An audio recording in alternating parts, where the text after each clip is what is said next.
তো আজকে আমরা চলে এসেছি বিশাল মেঘা মার্টে শপিং করতে। 500 টাকার মধ্যে কি কি জিনিস নেবো সেটা তোমাদের সাথে শেয়ার করব। তো এখানে একটা টুইস্টও আছে, যেটা তোমরা কিছুক্ষণ পরে জানতে পারবে। তো ভিডিওটা দেখতে থাকো। প্রথমে আমরা এই কিউট আর্টিফিশিয়াল প্ল্যান্টটা নিয়ে নিয়েছি। তারপর নিলাম এই টয়টা।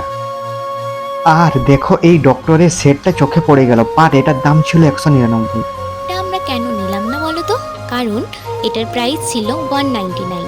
আর টুইস্ট এটাই যে আজকে আমরা যা প্রোডাক্ট নেব সব কিন্তু 99 রুপিজের। তারপর নিলাম এই টি শার্টটা। হ্যাঁ স্যার, এটা নিয়ে নিন, খুব হ্যান্ডসাম লাগছে আপনাকে। দেখো, তারপর নিয়ে নিলাম এই কুশনটা। পর এই ফ্লাওয়ার প্লেটটা নিয়ে নিলাম। দেখো কি কিউট দেখতে, তাই না? তো তোমরা আজকে কমেন্ট করে জানাবে যে আমরা আজকে টোটাল কত টাকার প্রোডাক্ট নিয়েছি এবং 99 রুপিসের কটা প্রোডাক্ট নিয়েছি। চ্যানেলটা প্লিজ সাবস্ক্রাইব এবং লাইক করে দিও।